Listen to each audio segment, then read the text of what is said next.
Today's guest is Erica Tait, who is a therapist, healer, and co-owner of Quantum Psychotherapy Group. Erica's profound near-death experience ignited her mission to help others find meaning, healing, and alignment with their true self. With expertise in trauma therapies, somatic practices, and spiritual modalities, Erica guides highly sensitive people towards deep transformation and lasting change. So let's welcome today's guest, Erica Tait. Welcome. Thank you. Thank you for having me. Yeah, it's a very interesting area of our existence.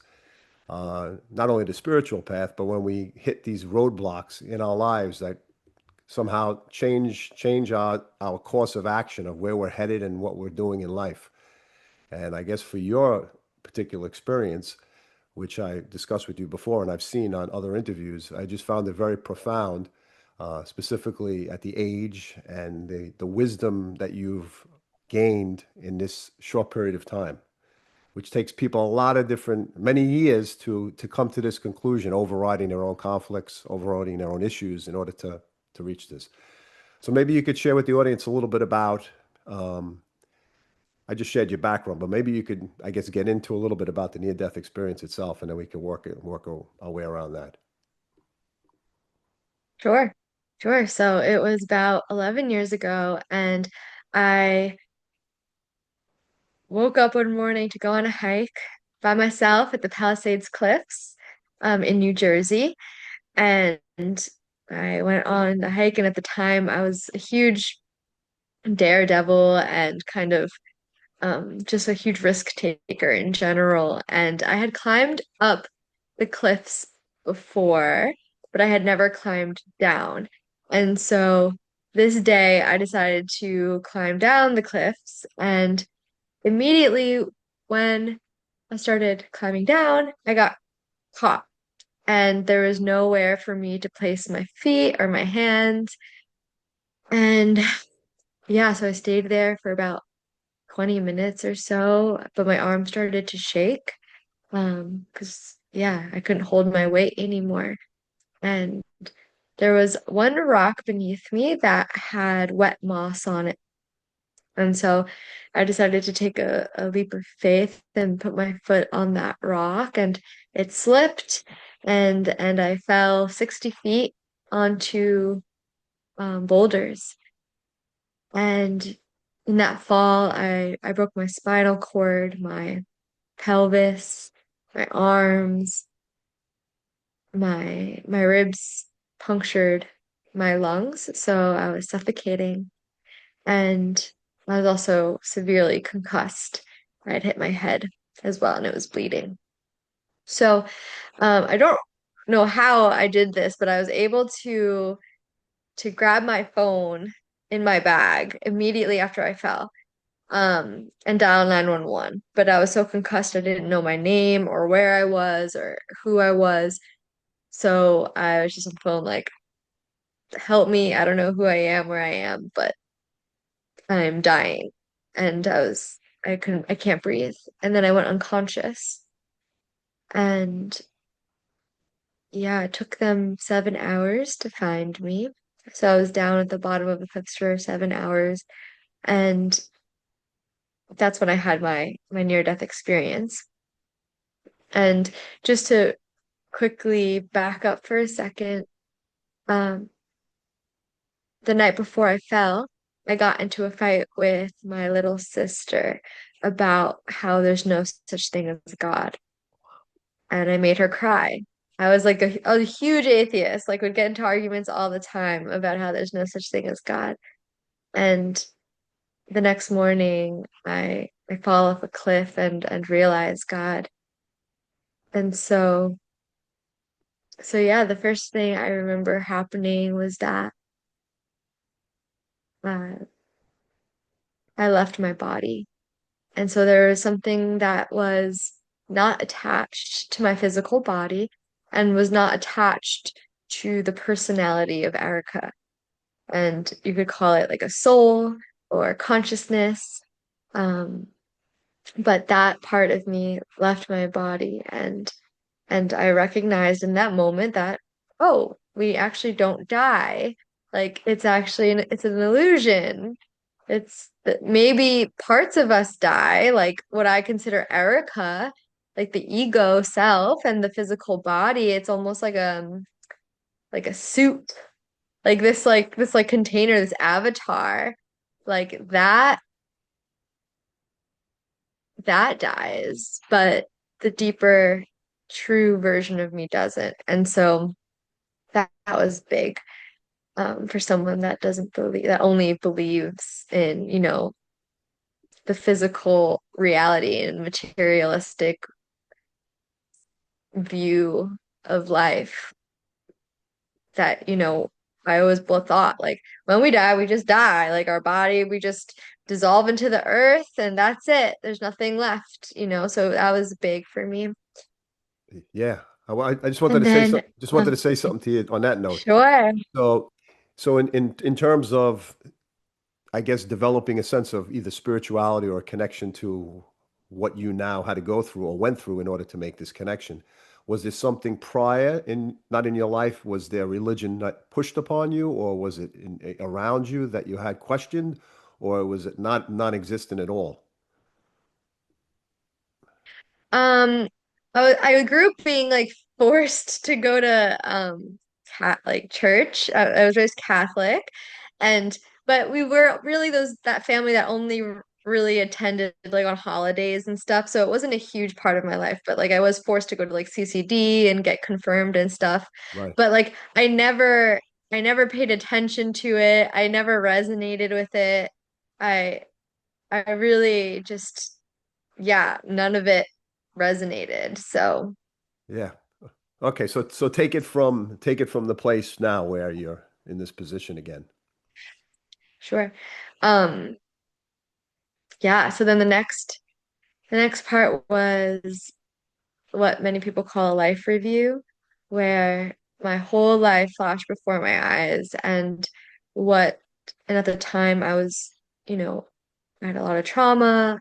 I was really unconscious. I was an addict. And so I just was not living in alignment. And I saw during my life review that I was actually creating more harm and suffering in the world than living in alignment with what I'm actually here for and what we're all actually here for. And that realization was also really big for me. And the only person that was judging me was the most objective version of me. It was yeah, like an honest assessment of how I did in this life so far. And yeah, there was also like an innate like desire to want to repair or like fix that or change it. Yeah. And yeah, so from there is when I had the experience of the white light that many people call God or consciousness, source, eternal spirit. And I learned a lot in that experience around how we're all one thing, how we're all just this base consciousness, just like that God is actually in every single cell of our being, and not just us as humans. It's in everything. It's in this laptop I'm speaking to you right now. It's in the atoms of all creation. Right.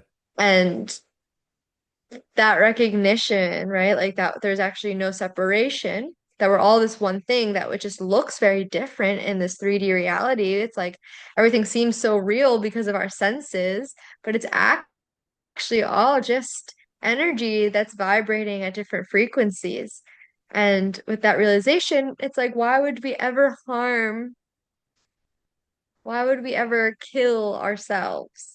Like want to, like in killing another, in harming another, we're actually also harming ourselves. And to see that there's no separation, yeah, it creates a really big opening of the heart. Yeah, absolutely. I would, it's Mm. what's interesting is that for the many people that I speak to who have near-death experiences, Usually they're on a path, I guess, where they're supposed to accomplish something greater than the place they're in, or at least set them on that Mm. road, as I initially said.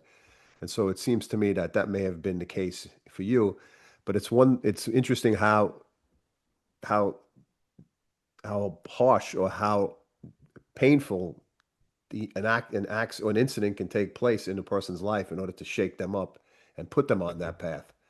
They say either you get hit with the feather or you get hit with the brick. And so people who have near-death experiences in some cases, and talking to them, are hit with that brick. So yeah, so you're sure so Yeah, I needed that. yeah, so you're in this I needed a place. brick to hit me. Yeah, and so you're in this place now where you have this life review and you're lying on a rock with bodily injuries, but your consciousness is elsewhere. It's going through something else than what your physical body is going through.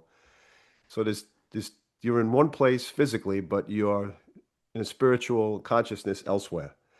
And when you're in that elsewhere space, what happens thereafter, after the life review? Well, then it was the meeting with the white light. It was like the immersion in Okay.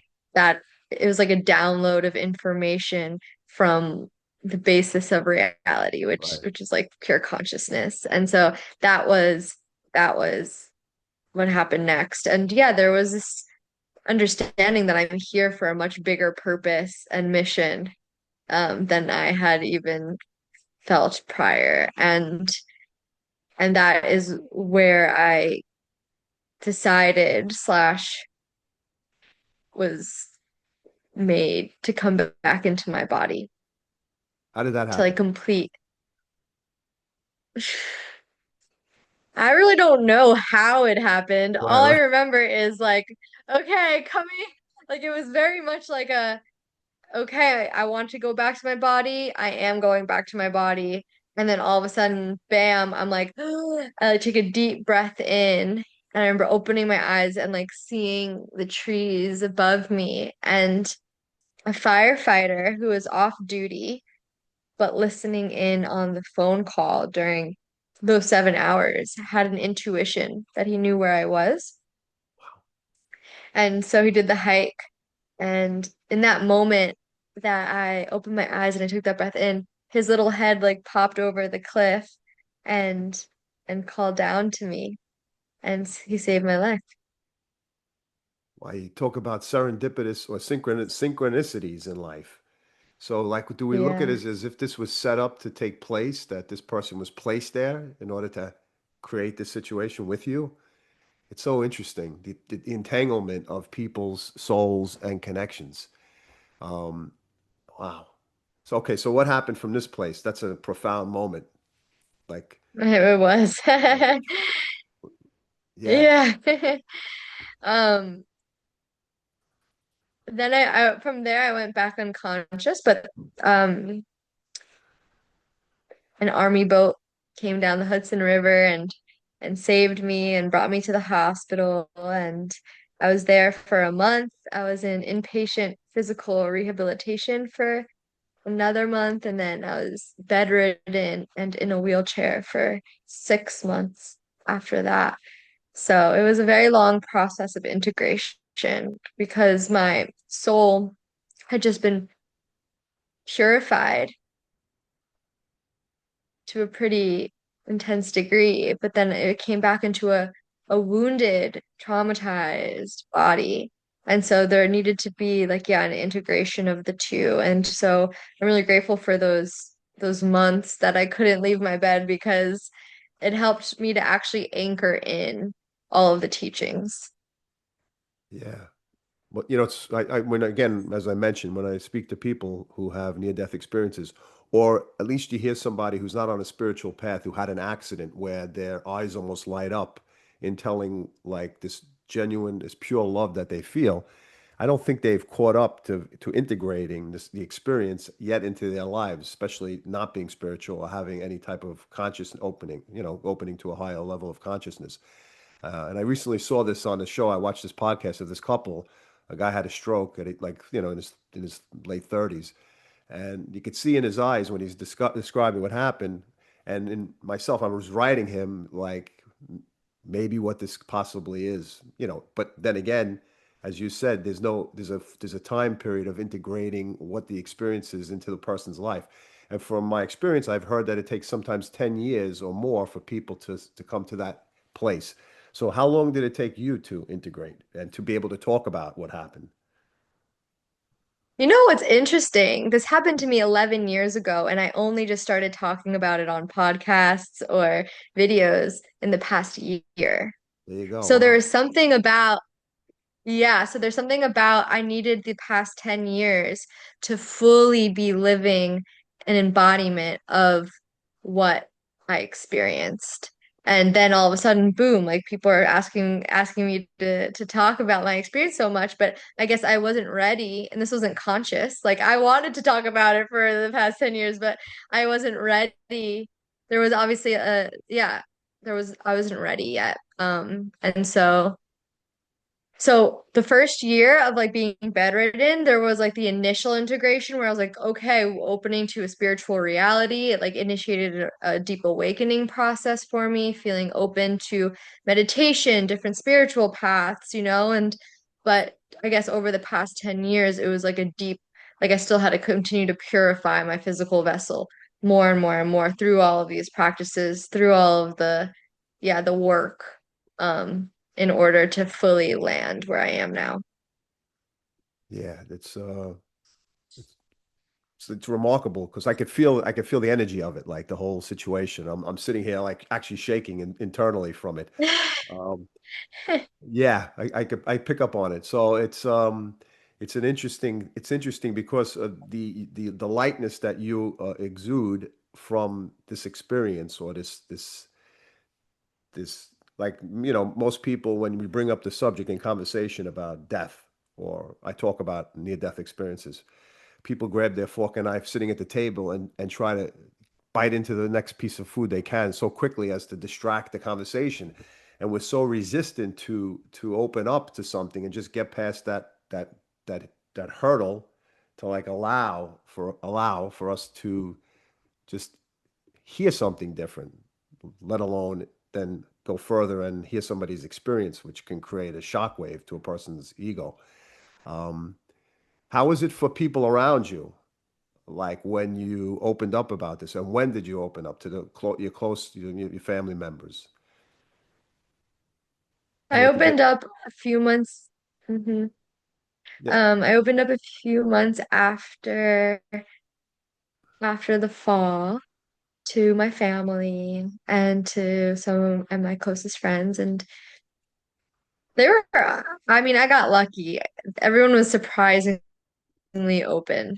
I had a very like everyone was surprisingly open-minded and open to the experience. I think some people just didn't fully understand it, right. and but no one like very like brushed me off or judged me or anything like that. But what did happen was that I did end up losing a lot of friends or they naturally fell away.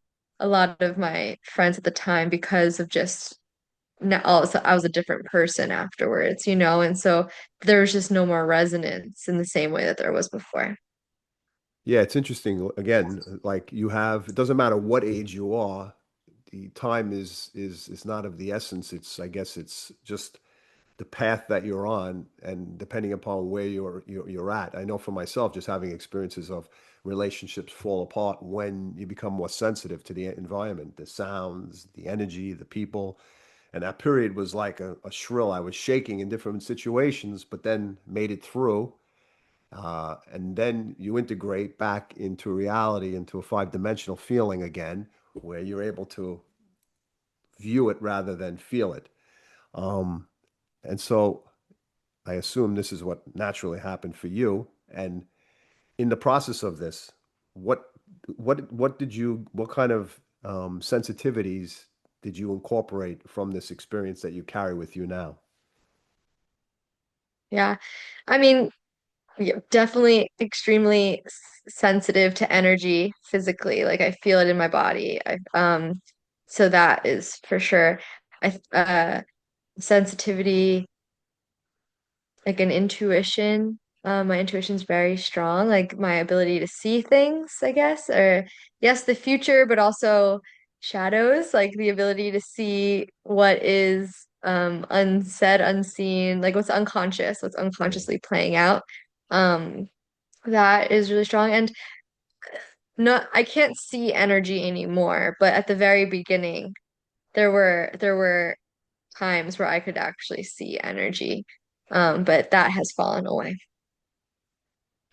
Okay, so now in this process of working as a psychotherapist, you've under conventional means of communication with a client, it would be probably not challenging, but years ago going to a therapist and bringing up energy and light and sensitivities, um, due to the fact that many therapists themselves never opened up to the understanding of what lies beyond. I mean, Dr. Brian Weiss with his many lives, many masters, and looking into reincarnation.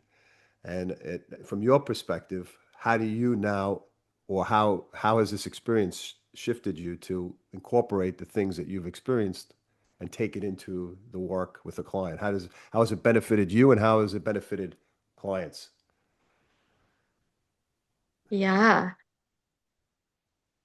Yeah, I would say that was the number one gift of this experience was being able to incorporate spirituality Yes, into yes. the healing and psychotherapy process, like 100%. And what I notice for myself is that, yeah, I can, and for the clients, it's the same. Like there's no separation between the gifts that happen through my clients or me, but I think being able to actually see and work on the root of any pain, suffering, wounding versus just like the symptoms or talking or the Sure. mind, like the thoughts, like kind of like spiraling over and over again. Yes. And it doesn't actually, it's just like on the surface. But when you're actually incorporating spirituality and energy and and yeah, like consciousness, we're actually we're actually working with the roots and with the cause, not just the effects. We're working with the cause. And from there, clients can actually heal and not just heal, but evolve and become and then so most of my clients come to me without an openness. Like maybe they're a little bit open to spirituality, but it's much more cognitive. It's like, I like crystals, you know? And it's like coming from that place, or like, I like I go to my yoga workout class once a week or something. So they'll come to me from that place, and then through the healing, through the process of purifying our emotional bodies and then starting to actually go deeper into the self, they start to naturally awaken. It happens without effort. It's a natural process. It's just it's a need of an environment and conditions that allow for that unfolding to happen naturally. And the problem is that those conditions aren't always there Eventually. because we are in such a head focused society, Yeah. mind focused. Yeah, that's excellent. That's very inspiring because like I think if you look at it through a shamanic perspective, perhaps, or you look at through a more spiritual um, path, I think people are born as healers. I think people are born as counselors. Like I know the fingerprints, I do a fingerprint reading, and it's in their fingerprints, which shows you the path as the healer or the whatever path. There are specific schools. So basically, you personally must have had this intuition within you to be able to see things probably early on. Maybe you pushed it aside or didn't listen to it. But I think those qualities or those traits are the traits that put a person directly in the path of not just listening to somebody's story when they tell you it, but also incorporating your inner knowing and your inner wisdom, which goes Mm. far beyond the protocol, so to speak, of how to heal somebody or help somebody. Would you agree? Yeah, yeah, for sure. Definitely. Yeah, it's very interesting because I think like some people people when we speak about near-death experiences, it's not just near-death experiences that people have that change the course of their life. It could be an out-of-body experience. It could be the constant trauma that pulls the soul out of the body and then puts it in a place of a connection towards something. Um, and I'm interested in knowing from your perspective because I've had a few, I guess, galactic connections myself, like over the last couple of years, or maybe more probably that I didn't know about, but more so. So I was wondering, what's your take on that, and how do you feel in terms of when you had your life review? Because many people see beings that are beyond this cognition. I don't know if you could label it as such, because maybe you want to share or your thoughts. Yeah. Yeah, yeah, yeah. So like higher beings or like um any kind of beings that like we can't really see with our five senses. I've had many experiences of them for sure. And it's not something that I give so much attention to be honest. Like it's not something that I'm like trying to figure out and like work with so often. Maybe I probably should because I feel like there could be so much benefit in that. And but yeah, I've had many interactions with like what I would call masters. That like yeah, masters that live in different realms that are based in different realms. And beings that are also more like light beings, or some people would call them devas or angels. Those kinds of beings have I've developed a pretty close relationship with as well. And I do believe that my near-death experience allowed me to open to these realities and to be receptive to them. I believe we all can be receptive to them. It just takes exactly what you said, like the soul kind of or the consciousness separating from the body mind, and and that creates an opening. Yeah, when you speak about connecting to your masters, is it through a into inner voice, or inner knowing, or a vision, or how's the connection take place? Yeah. Usually it happens during times where I'm meditating more, and it's been both visual. One actually, like one time, it was a very visual experience, like in this room, and I was with my sister and the same sister that I told Heather was supposed to sing as God. Like we were both experiencing at the same time, so that was really powerful because there was no doubt. It was like, okay, we both had the same exact Wow. experience, so how could we just be making this up? So that was really remarkable. But otherwise, it's more of like it's especially when I open my crown. I feel and intuit and sense the beings, and they can kind of guide me. They like Yeah, give yeah, me yeah. yeah, they give me guidance and intuition and direction. What was the experience that you and your sister had, if you don't mind sharing? Yeah, we were this was only a few months ago, and we were in at my house in the kitchen, and all of a sudden we were just talking about spiritual matters, kind of just exploring the universe. And all of a sudden, we both like went really quiet and our heads like went down and we closed our eyes and it was almost like we were both like passed out or something. And then we like opened our eyes and all of a sudden there was this like fog in the room, and there was just like this light being that was obviously a master of some sort, a really powerful master that was just in the space with us. And we were just like, it was just silent, and we were just like taking it all in, and we were kind of like in a odd, like fog altered state.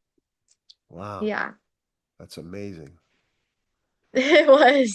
So when clients reach out to you, they know your story, they know your background in order to have In other words, if a person's coming from a conventional mindset of therapy, psychotherapy, they may be open towards understanding how they can heal themselves, you know, but be it that it's a more, I mean, it's a more holistic approach towards healing. How do most people find you, and what are their, how does it operate? How does the connection work? Yeah, actually, most people do not know my story when they come on. Okay. It's Um, interesting. Yeah. yeah, most people have no idea who I am, what quantum is, nothing when they Right. come in. It's actually my practice. I think it functions more like a normal Western psychotherapy group practice. Right. But that's the doorway. It's like a doorway into, Oh and then all my of a sudden people God. are coming to quantum, and then they're like, what did I just get myself involved in, Wow. but in an amazing way, and Right, people's right, lives are right. changing. But um, yeah, most people have no idea. And even some of my clients today still don't even know my story or who I am or like or like these realms that I traverse in. And so, but they're experiencing it through their own process. Right. And so, be it that you have these skills, you're able to now incorporate them eventually. After a person keeps telling their story over and over again, you can get to the root of the cause. Because, in terms of hearing people express themselves, even in conversation, and having you go to even within myself of having worked on the shadow aspects of myself and gone backwards, right? You then are able, you have a fresher start of understanding yourself. And you have that experience yourself, not in maybe years, but in wisdom and in experience. And so that's the inspiring aspect of the whole situation. And I'm inspired. I say, wow, this person has a head start on like this journey. But of course, there's a price to pay in terms of what took place. And now you're at the place where you're doing your work. And just quickly, just something came to my mind. So that now you experience this feeling of death. How does it take you into this feeling of like dying, or like how would you express to somebody about death itself, or what are your feelings on it now? Well, one, that death is totally safe. Like there's nothing to be afraid of. Like it's actually that's more real. The other side, which is really always here, is more real than this one. And so there's no need to be scared that yeah, it's all safe and you're going to meet everyone again because ultimately we're actually just one thing. And and what I also feel is although that's true, that in this human experience and in this 3D world illusion, but there is a reality here. And it's valid to grieve the attachments that we have to this reality, as much of an illusion as it may be. And so it's like both are true. It's like we're totally safe to die. And yeah, it is sad that I'm not going to be Erica anymore and that my family members are not going to be my family members again in the next, or they might be in the next life, but they're not going to be in this specific role, in these specific roles anymore. And so I don't want to bypass the human experience and death is the most peaceful, freeing state that we can experience here. Wow, that's profound. I assume once we're able to take the death aspect, the fear aspect of death out of the way, then we're able to live. Has that happened to you? Oh yeah, for sure. I like my motto is like keep death close, Wow. like because the more that you contemplate on death, the more you remember, okay, I don't like because the truth is we have no idea when we are going to die. We could die tomorrow. We can get hit by a drunk driver. We can just something totally medical could happen that we couldn't predict. We have no idea when our last days actually are. And so if you're on your deathbed, how would you want to live? how would you have like what would you how would you have wanted to live your life and to make sure that we are living that every day. And that doesn't mean to just like be totally irresponsible and just let go of it all. Like there's a balance there, but to make sure that we are, yeah, that the our intention is always to be as present and as loving as we can every day. So now in conversation with your sister, in reversing, if you had to, if you had that, if you had this conversation with your sister before this all took place, and she said this to you, what would you exactly tell her, like in a paragraph of what happens and what's going on?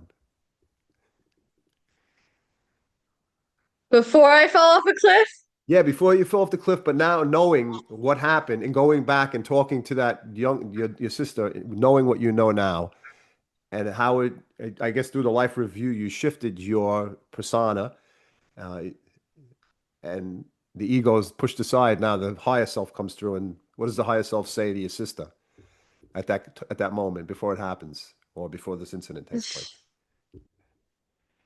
that you are right, that that there is such a greater force here and source of everything, and that your relationship to that is determines how happy you are in this life.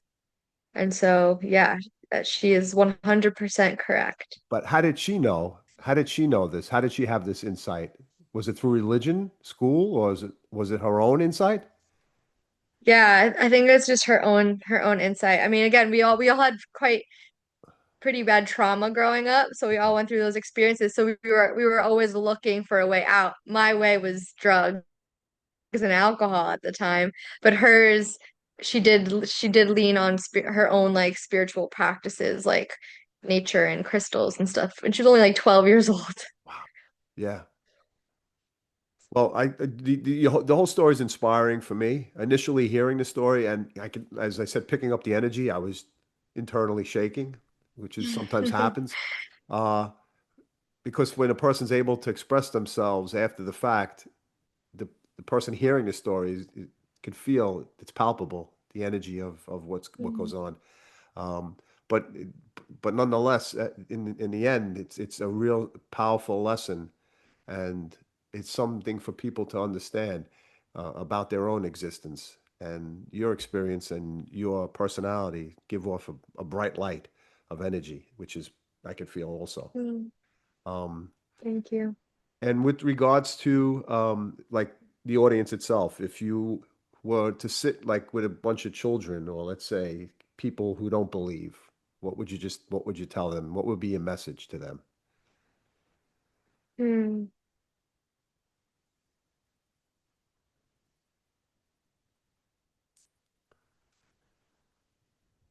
What would you be? I would ask them what they would be most proud of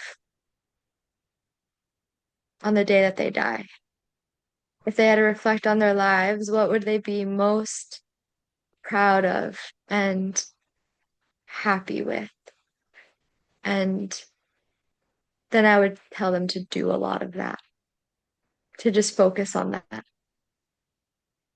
That's beautiful. If somebody were interested in reaching out to you, or um, not only reach out to you, but your psychotherapy practice, where could they do that? Yeah, my website is quantumpsychotherapygroup.com. And you can also reach me on Instagram, which is Erica Tait spiritual therapist. Okay. So on that note, I want to thank you for sharing your story and repetitively having to go through the story itself. And in the process, I wonder if there's also like a new learning from each time you tell it. Or okay. So with that, Especially with you, you brought some really great reflections. So yeah, I'm very grateful. Yeah, you brought a different flavor to it. So it kept it very interesting and definitely learning as well. okay. So I thank you. I'm glad it was a conversation as opposed to just one person speaking, and pushing the egos aside and allowing one another to just share information. So thank you for joining me again and giving me this opportunity. Thank you.